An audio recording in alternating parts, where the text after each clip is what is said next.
Hello my dear student, आज की class में आपका फिर से स्वागत है। पिछली क्लास में हम लोगों ने प्रश्न 30 तक चर्चा किए थे।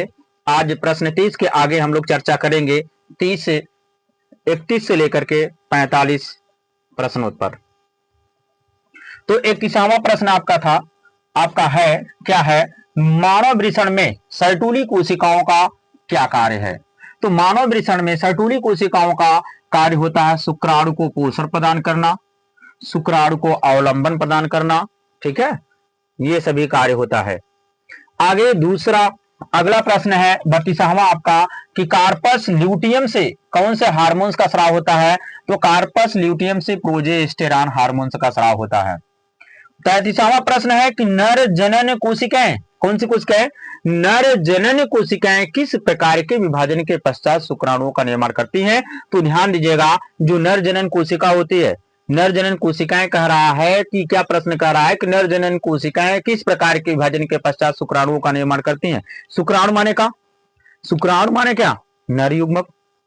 शुक्राणु माने क्या होता है, नर युग्मक। और हम ये जानते हैं कि किसी भी युग्मक का अगर निर्माण होगा, ध्यान दीजिएगा, अगर द्विगुणित कोशिका है, द्विगुणित जीव है, तो उसमें अगर युग्मक का निर्माण हो रहा है तो कौन सी कोशिकाओं कौन सी विभाजन के द्वारा होगा, अर्धसूत्री विभाजन के द्वारा होगा। कौन सी विभाजन के द्वारा होगा, अर्धसूत्री विभाजन के द्वारा होगा। तो वही कह रहा है कि नर जनन कोशिकाएं किस प्रकार के विभाजन के पश्चात शुक्राणुओं का निर्माण करती हैं। तो वह कौन सा है, आंसर आपका अर्धसूत्री विभाजन के द्वारा। कौन सी विभाजन के द्वारा, अर्धसूत्री विभाजन के द्वारा होती है। 34वां प्रश्न है शुक्राणुओं को पोषण प्रदान करने वाली कोशिका का नाम बताइए। शुक्राणुओं को पोषण प्रदान करने वाली कोशिका का नाम बताइए। तो वह आपका क्या है, सर्टोली कोशिका। आगे कह रहा है 35वां प्रश्न है स्त्री में, किसमें, स्त्री में अंतरोपण के समय, स्त्री में अंतरोपण के समय भ्रूण किस अवस्था में होता है। तो स्त्री में अंतरोपण के समय भ्रूण किस अवस्था में होता है, ब्लास्टूला अवस्था में होता है। कह रहा है 36वां प्रश्न क्या पुरुष से संबंधित है।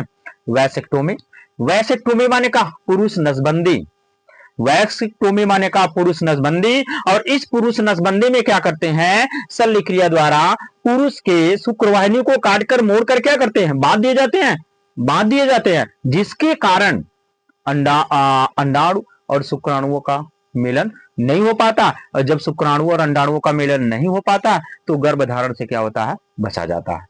यह परिवार नियोजन की कौन सी विधि है, अस्थायी विधि होती है। अगला प्रश्न 37 है क्या स्त्री से संबंधित है। ट्यूबेक्टोमी है, ट्यूबेक्टोमी बताया गया क्या है, ट्यूबेक्टोमी है। यह भी क्या होती है, परिवार नियोजन की कौन सी विधि होती है, अस्थायी विधि होती है। और इस विधि में किसको, स्त्री के, किसके, स्त्री के कौन सी क्रिया द्वारा, शल्य क्रिया द्वारा स्त्री के का अंडवाहिनी को काट करके क्या करते हैं, काटेंगे, काटने के बाद क्या करेंगे, मोड़ेंगे, और मोड़ने के बाद क्या करेंगे, उसको बांध दिया जाता है, जिससे शुक्राणु और अंडाणुओं का मिलन नहीं हो पाता है और गर्भधारण से बचा जाता है। अगला प्रश्न क्या है, एस्ट्रोजन, एस्ट्रोजन स्रावित होता है। तो एस्ट्रोजन जो होता है वह किससे स्रावित होता है, ध्यान दीजिएगा, लीडिंग कोशिकाओं से स्रावित होता है। एस्ट्रोजन किससे स्रावित होता है, लीडिंग कोशिकाओं से स्रावित होता है। अगला प्रश्न है कि मनुष्य में कितनी जोड़ी गुणसूत्र पाए जाते हैं। तो मनुष्य में कितने जोड़ी गुणसूत्र पाए जाते हैं, 23 जोड़ी। वैसे तो मनुष्य में गुणसूत्रों की संख्या कुल कितनी होती है, 46 होती है। मनुष्य में गुणसूत्रों की संख्या कुल कितनी होती है, 46 होती है। और इस 46 गुणसूत्रों में से ध्यान दीजिएगा 22 जोड़ी जो होती है वह क्या होती है, अलिंग गुणसूत्र होते हैं।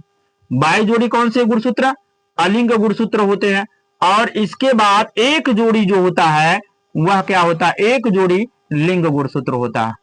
कौन सा गुणसूत्र, लिंग गुणसूत्र होता है। और ये जो एक जोड़ी लिंग गुणसूत्र होता है वह नर में क्या होता है, एक्स वाई, ध्यान दीजिएगा, नर में एक्स वाई, और मादा में जो होती है वह एक्स एक्स होती है। ठीक है, नर में लिंग गुणसूत्र क्या होता है, एक्स वाई, और मादा में क्या होती है, एक्स एक्स होती है। आगे चलते हैं, मनुष्य में लिंग निर्धारण हेतु किस प्रकार के गुणसूत्र उत्तरदायी हैं। तो ध्यान दीजिएगा, आपको यहां पर विंगेज कर दिया गया था, बता दिया गया था कि पुरुष में लिंग गुणसूत्र एक्स वाई, पुरुष में लिंग गुणसूत्र एक्स वाई, और मादा में लिंग गुणसूत्र क्या होती है, यानी कि स्त्री में लिंग गुणसूत्र एक्स एक्स होता है। तो पुरुष समयुग्मजी है, विषम युग्मजी, विषम युग्मजी है। जब पुरुष विषम युग्मजी है तो हम जानते हैं, ध्यान दीजिएगा, कि किसी भी जीव में लिंग निर्धारण की प्रक्रिया का जिम्मेदार कौन होता है? विषम युग्मजी प्राणी ही होता है। तो इसमें मानव जातियों में या मनुष्यों में क्या होता है कि विषम युग्मजी प्राणी कौन है? पुरुष है। तो भैया मनुष्य में लिंग निर्धारण की प्रक्रिया का जिम्मेदार कौन होगा? पुरुष का लिंग गुणसूत्र, जिसे हम क्या कहते हैं? यक्स। ध्यान दीजिएगा, यक्स वाई यही लिंग निर्धारण की प्रक्रिया में जिम्मेदार होता है। लीडिंग कोशिकाओं का क्या कार्य है? टेस्टोस्टेरॉन हार्मोन्स का क्या करना? स्राव करना। कौन से हार्मोन्स का स्राव करना? टेस्टोस्टेरॉन हार्मोन्स का स्राव करना। आगे क्या है? स्त्री जनन तंत्र में अंडोत्सर्ग के समय, स्त्री जनन तंत्र में अंडोत्सर्ग के समय अंडाशय से उत्सर्जित अंडाणुओं के संग्रह में उत्तरदायी भाग है। तो वह उत्तरदायी भाग होता है आपका फैलोपियन नलिका का झालरनुमा कीपक भाग। किसका?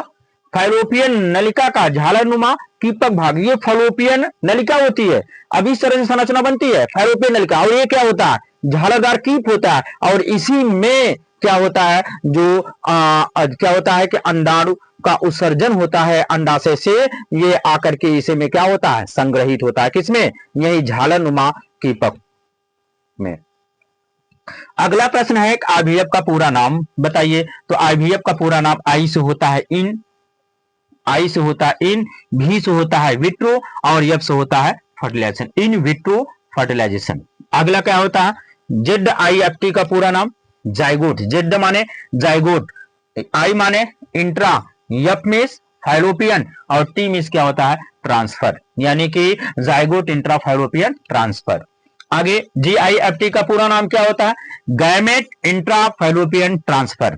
आगे IUD का पूरा नाम लिखिए, ध्यान दीजिएगा, IUD का इंट्रा, यू से यूटेराइन, डी से डिवाइस होता है।